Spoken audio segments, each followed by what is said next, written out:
Esta aula trata-se sobre a análise da estabilidade de um sistema de controle utilizando um critério de Hurwitz. A gente já viu em aulas passadas que para a gente determinar a estabilidade de um sistema, basta verificarmos os polos da função de transferência desse sistema. Então, se todos os polos estiverem localizados no semiplano esquerdo, eu digo que esse sistema é estável. Se eu tiver pelo menos um polo localizado no semiplano direito, eu digo que esse sistema ele é instável, ou seja, essa resposta não vai tender a um valor constante, né? Ela vai para infinito. Então, a gente pode determinar os polos de uma função de transferência de uma forma bem fácil, bem simples, né? Se a gente utilizar uma calculadora, se a gente utilizar programas computacionais, né, para isso. No nosso caso, a gente utiliza muito o programa Scilab, né? Então, se eu for lá no Scilab definir um polinômio, pode ter uma ordem elevada esse polinômio, né? E eu digitar o comando roots, eu já consigo determinar todas as raízes desse polinômio, que vão corresponder então aos meus polos do sistema, os polos do meu sistema dinâmico, né? Sistema de controle.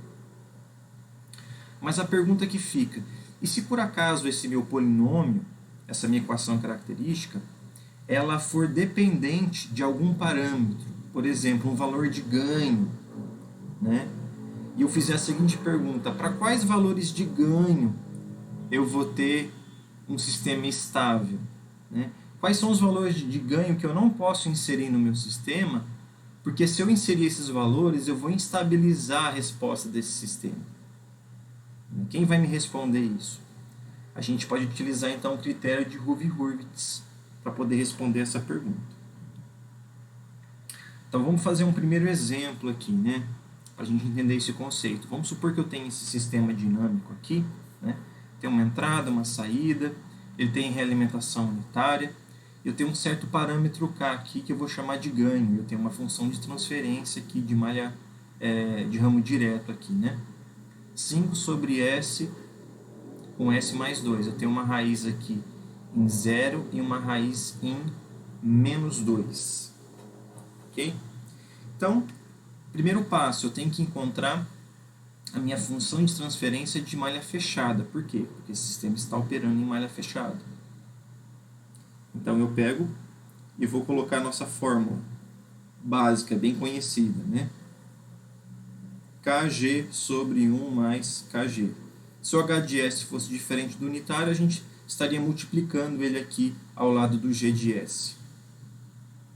Então, como resultado, eu vou ter 5K dividido por S ao quadrado mais 2S mais 5K.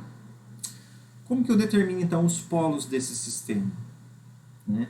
Basta, então, eu encontrar as raízes do meu denominador, que é chamada de equação característica.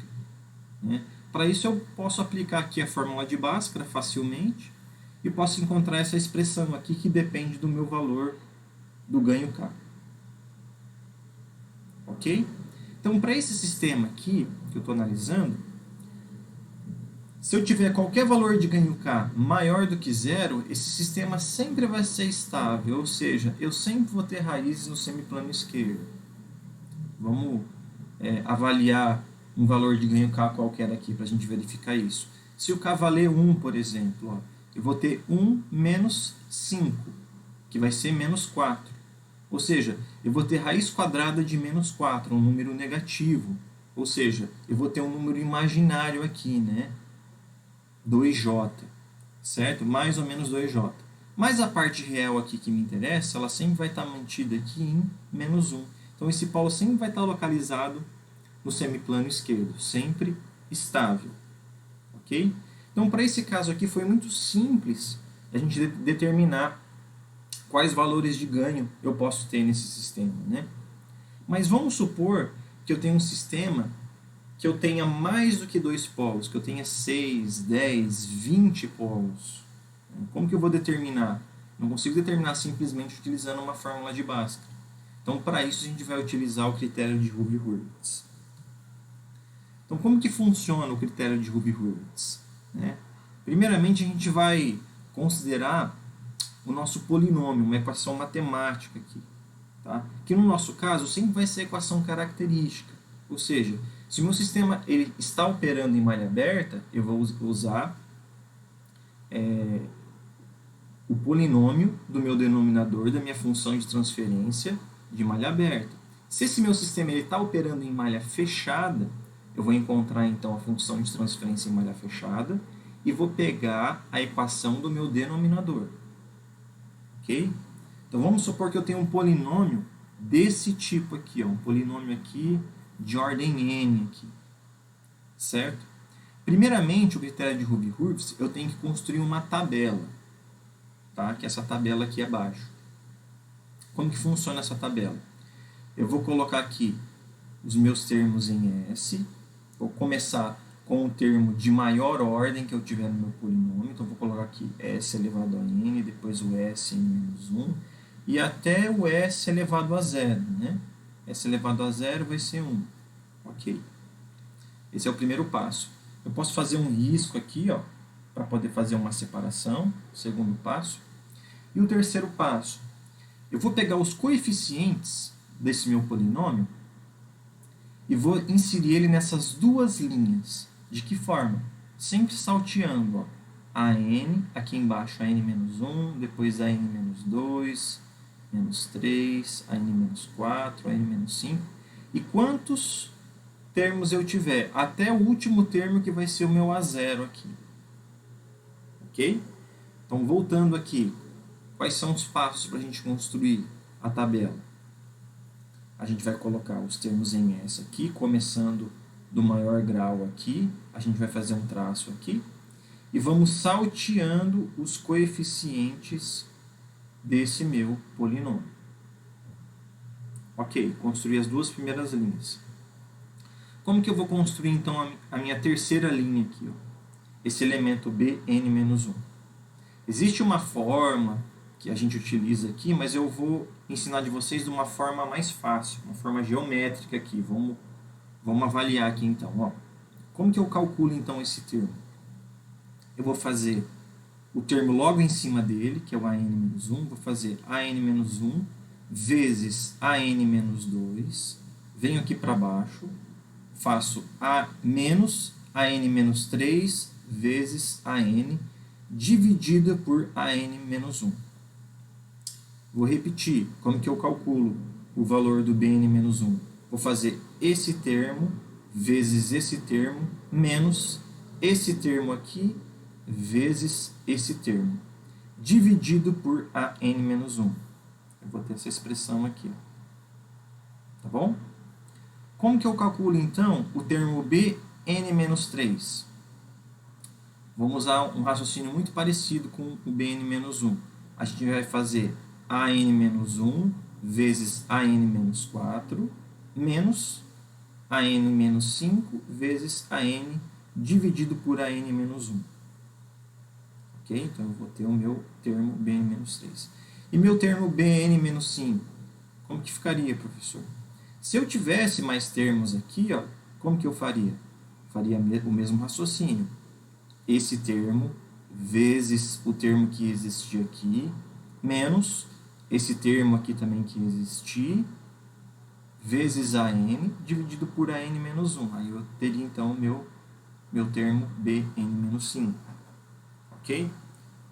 Terminada, então, a minha terceira linha, vamos partir para a quarta linha, então. Como que eu calculo esse elemento aqui? Com o mesmo raciocínio que eu utilizei para o Bn-1. Como que eu vou fazer, então, aqui, ó? Então, como que eu vou calcular o Cn-1? Vai ser esse termo vezes esse termo menos esse vezes esse dividido por esse. Ok? Vamos passar para o termo seguinte, Cn-3. Como que eu calculo? Vai ser esse termo vezes esse termo menos esse termo vezes esse termo dividido por esse termo. E Cn-5, se eu tivesse mais dois elementos aqui, a mesma coisa, ó, Bn-1 vezes o termo que existia aqui, menos o termo que existia aqui, vezes AN-1 dividido por Bn-1. Ok? E assim sucessivamente até acabar e ficar com um termo só aqui. Ó. Como que vai ser o cálculo desse termo HN-1? Vai ser esse termo vezes esse, menos esse vezes esse, dividido por esse. Ok? Então, o que o critério de Hurwitz me diz? Que informação que ele me diz através da construção dessa tabela? O critério de Hurwitz, ele me diz se eu tenho raízes no semiplano direito do plano S, sem necessariamente calcular os valores desses polos, dessas raízes. Tá? Então, como que eu defino isso? Se todos os meus termos dessa coluna aqui, ó, da minha primeira coluna, né? Se eu vou analisar todos esses termos aqui, ó, se não existir nenhuma troca de sinal entre esses termos aqui, eu digo então que eu não tenho nenhuma raiz no semiplano direito, ou seja, todas as raízes estão no semiplano esquerdo. Tá? Se eu tiver pelo menos uma troca de sinal aqui, entre essa coluna aqui, eu vou dizer então que eu tenho raízes no meu semiplano direito, ou seja, meu sistema vai ser instável. Então vamos supor que eu tenho um termo AN que seja positivo, e um termo AN-1 que eu calculei lá e deu um termo negativo, por exemplo. Né? E aqui o BN-1 vai ser positivo de novo, ou seja, positivo, negativo, positivo.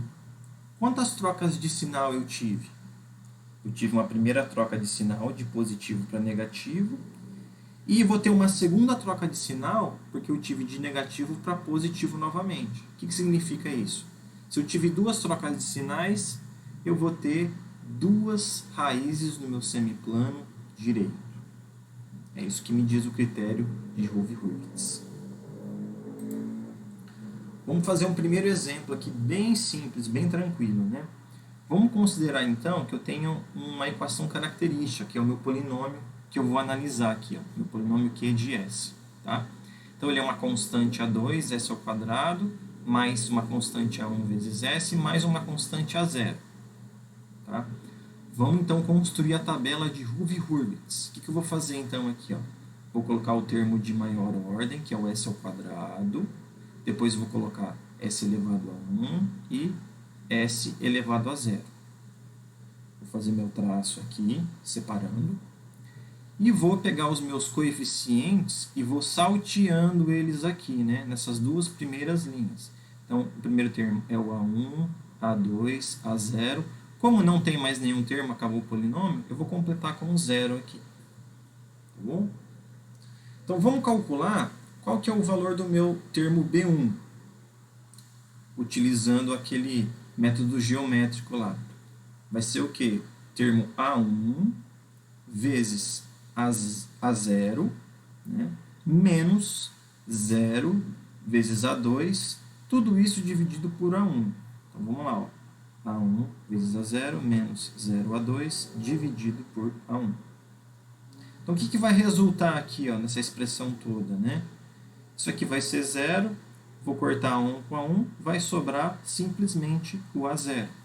Ah, professor, o que é esse termo aqui que apareceu aqui? Ó? Se vocês perceberem, essas multiplicações que a gente fez aqui, né? Isso aqui é como se fosse um cálculo de determinante. Né? Como se fosse um cálculo de determinante, só que com uma diferença. Né? Eu vou multiplicar por menos 1, porque eu estou fazendo esse produto. Né? Se eu fizesse o produto desse vezes esse, menos esse vezes esse, seria igualzinho um determinante. Né? Então, se você quiser calcular igualzinho um determinante e no final multiplicar por menos 1, também vai dar o mesmo efeito. Tá bom? Então, vocês podem ficar à vontade da forma que vocês acharem melhor. Ok? Então, para que esse sistema seja estável, utilizando o critério de Hurwitz, o que eu vou ter que ter? Eu tenho que ter todos os coeficientes aqui, ó, né, sendo que não pode haver nenhuma troca de sinal entre eles. Então, nesse caso, quanto que vale o B1? O B1 vale A0, né? Então, eu posso até substituir aqui, ó, A0. Então, vou ter A2, A1 e A0. Então, o que tem que acontecer para esse polinômio aqui possuir todas as raízes no semiplano esquerdo. Não posso ter nenhuma troca de sinal aqui, ou seja, A2, A1 e B1 tem que ser todos positivos. Assim, eu não tenho nenhuma troca de sinal. Ah, professor, e se todos eles forem negativos, né? Eu também não vou ter troca de sinal. Verdade, todos eles podem ser negativos. Tá? Mas se todos eles forem negativos, como eu vou igualar esse polinômio a zero, eu posso multiplicar todo mundo por menos 1 e eu torno todos eles positivos. Né? Então, assim, é a mesma coisa. Certo?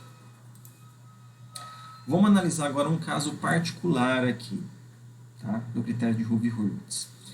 E se no caso eu for calcular esses termos da primeira coluna e aparecer um zero aqui nessa coluna? E aí? O zero, eu troquei o sinal ou não troquei o sinal? Fica a pergunta, né? Então a gente vai fazer uma análise aqui para verificar isso. Quando acontecer um zero, né? Nessa primeira coluna aqui, como que a gente avalia se trocou ou não trocou o sinal? Então vamos considerar esse polinômio aqui, ó, que vai ser a minha equação característica. Vamos construir a tabela de Hoover-Hurwitz. Vamos começar com o maior termo aqui, ó. S elevado à quinta, quarta, terceira, quadrado, 1, 0. Vou traçar aqui minha barra. E vamos pegar os coeficientes aqui e vamos salteando nas duas primeiras linhas. Então aqui eu tenho 1, vou colocar 1. Aqui eu tenho 2, vou colocar o 2 aqui. Aqui eu tenho 2 de novo, vou colocar o 2. 4, vou colocar o 4 aqui. Vou saltear para cima de novo, 11 e por fim 10. Completei as duas primeiras linhas. Vamos começar a completar agora a terceira linha. Vamos completar esse termo aqui, ó. Vamos calcular ele então. 2 vezes 2, que dá 4, menos 4 vezes 1, que é 4, dividido por 2. Ixi, agora deu problema. Porque 2 vezes 2, que é 4, menos 4, vai dar 0, certo? Então, o que vai acontecer se eu calcular e der 0 na primeira coluna? Eu não vou completar com 0, eu vou completar, por exemplo, com epsilon. Epsilon vai ser um termo que não vai ser 0, mas ele vai tender a 0. Tá? Então vamos deixar ele aqui, ó, epsilon. Vamos calcular esse outro termo aqui. Como que eu vou calcular ele? Vai ser 2 vezes 11 menos 10 vezes 1 dividido por 2. Eu já tenho a resposta aqui, vai dar 6. Como acabou os termos aqui, eu não tenho como eu continuar. Então eu completo aqui com 0. Ok? Vamos calcular aqui o meu outro termo, esse termo que eu chamei aqui de C1. Como que eu calculo C1? Epsilon vezes 4, menos 6 vezes 2, que dá 12, né? Dividido por epsilon. Então tá aqui, ó, C1, 4 epsilon, menos 12, dividido por epsilon. Então olha só, se eu fizer uma manipulação algébrica aqui, dividir esse epsilon pelos dois termos e separá-los aqui, né? Vou ter 4 menos 12 dividido por epsilon. Como o epsilon tende a 0, esse valor aqui vai tender a um valor muito alto, muito próximo de infinito, né? Se isso aqui tender a 0, isso aqui tende a infinito. Só que vai tender a menos infinito, porque eu tenho um negativo aqui. E esse 4 aqui ele vai ser desprezível, né? Então, eu vou manter aqui, ó, nesse valor do C1, vou manter o menos 12 dividido por epsilon, porque o 4 aqui não vai fazer diferença para mim. Ok? Então, eu calculei o meu termo C1. Vamos calcular o termo 10 aqui, ó. Como que eu vou fazer? Epsilon vezes 10 menos 0 vezes 2 dividido por epsilon, que vai dar 10. Ok? Não tenho mais termos, completo com 0. Vamos calcular aqui o termo D1. Como que fica o termo D1? C1 vezes 6 menos 10 vezes epsilon dividido por C1. Tá lá. Ó. No lugar do C1, vou substituir menos 12 por epsilon, certo? Vou fazer as devidas manipulações algébricas aqui e vou resultar em 6 mais 12, 6 mais 10 sobre 12, epsilon ao quadrado. Como epsilon tende a 0, né, isso aqui vai ser um valor muito pequeno, o D1 vai tender a 6. Ok? Vamos calcular então o último termo? D1 vezes 10 menos 0 vezes C1 dividido por D1. Isso aqui vai resultar em 10. ok? A pergunta que a gente faz agora, será que houve alguma mudança de sinal nessa primeira coluna? Sim ou não? Vamos analisar. 1 é positivo, 2 é positivo. O epsilon, não sei, vai ficar em interrogação. Vamos deixar do jeito que está aqui. O C1, ele é positivo ou ele é negativo? A gente está vendo aqui ó, que se o epsilon tender a zero, ele vai para menos infinito. Então, é um valor negativo. Opa, aconteceu uma primeira mudança de sinal aqui. E o D1? O que acontece com o D1? Quando o epsilon tende a zero, ele vai tender a 6. Opa, é positivo. Então, de negativo foi para positivo de novo, ou seja, tive duas mudanças de sinais. E o 10 continua sendo positivo, não tive mais mudança de sinal. Então, significa o quê? Que esse sistema ele é instável, porque houve duas mudanças de sinais na minha primeira coluna. Ou seja, eu tenho duas raízes desse polinômio localizadas no semiplano direito. Ok? Então, esse sistema ele é instável. E o número de raízes do semiplano direito é igual ao número de trocas de sinais aqui dessa coluna. Ok? Mas para que realmente é tão útil o critério de Hoover-Hurwitz? Vai ser para a gente conseguir determinar a faixa de operação de um ganho K, por exemplo, de um certo parâmetro do meu sistema. Né? Uma certa faixa de ganho K para que esse sistema seja estável. Então vamos supor que eu tenha esse sistema aqui, né, operando em malha fechada, né, entrada, saída, e eu tenho um valor de um ganho K aqui. Ó. Esse aqui vai ser um exercício proposto para vocês resolverem, tá? E entregarem. Olha só, como que eu resolvo então esse problema aqui? Para que faixa de operação do ganho K esse sistema ele é estável? O que eu tenho que fazer então? A primeira coisa é encontrar a função de transferência de malha fechada e encontrar o polinômio característico, né? Ok? Depois que eu encontrei o polinômio característico, eu vou montar a tabela de Hoover-Hurwitz, que vocês já viram como se constrói. E vocês vão montar todos os termos dessa tabela, né, calculando com aquela regrinha que eu passei para vocês. E vocês vão analisar para quais valores de ganho K não existe troca de sinal na primeira coluna. Tá? Então, para quais valores de ganho K não existe troca de sinal na primeira coluna. Então, eu consigo definir qual que é a faixa de operação do meu ganho K para que esse meu sistema seja estável, ou seja, eu não tenha nenhuma raiz no meu semiplano direito, ou seja, nenhum polo no meu semiplano direito, tornando assim meu sistema instável. Ok? Então, fica como exercício proposto para vocês. Mais uma análise interessante é a análise da estabilidade relativa. Ou seja, quão próximo, né, quão perto ou quão longe eu estou do meu eixo imaginário. Né? A gente já viu sobre isso. Mas se eu quiser, por exemplo, garantir que todos os meus polos estejam à esquerda, não agora do eixo imaginário, mas do outro eixo que eu vou traçar aqui. Ó. Um eixo que está distante do meu eixo imaginário, num valor de sigma aqui. Ó. Por exemplo, eu quero garantir um certo amortecimento. Eu quero que todos os meus polos estejam aqui e com uma distância sigma do eixo imaginário, porque eu tenho uma estabilidade relativa melhor aqui. Né? Porque quanto mais longe eu estiver do meu eixo imaginário, mais estável vai ser esse meu sistema. Tá? Então, como que eu posso fazer essa análise? Eu também posso utilizar o critério de Hoover-Hurwitz, mas fazendo agora uma certa modificação nele, para saber se todas as minhas raízes elas estão à esquerda, não mais do eixo imaginário, mas elas estão à esquerda desse outro eixo que eu tracei aqui, ó, com uma certa distância sigma do meu eixo imaginário. Então, para isso, eu vou pegar o meu polinômio de grau S e no lugar do S eu vou substituir por S mais sigma. Vou estar transladando, então, o eixo imaginário. Tá? Nesse novo eixo aqui, S mais sigma. Vamos resolver um exemplo aqui, então. Ó. Vamos supor que eu tenho um polinômio característico aqui. Ó. Certo? E eu queira determinar a estabilidade relativa desse sistema, verificando se todos os polos possuem parte real inferior a -1.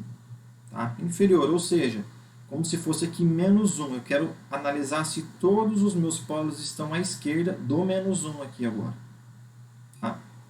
Então, para isso, eu vou pegar esse meu polinômio, no lugar do S, vou substituir por S-1, certo? Vou fazer as devidas manipulações algébricas aqui, tá? E vou resultar neste polinômio aqui, tá? S ao cubo mais 2S ao quadrado mais 40S mais 32. Como que a gente vai fazer, então? Vamos montar a tabela de Hurwitz, né? Como vocês já aprenderam aqui, tá? Vou saltear aqui os termos do meu polinômio, né? 1, 9, 40, 32. Como que vai ficar esse termo aqui, né? Ó? Como que vai ficar? 9 vezes 40 menos 32 vezes 1 dividido por 9, né? Então, tá lá.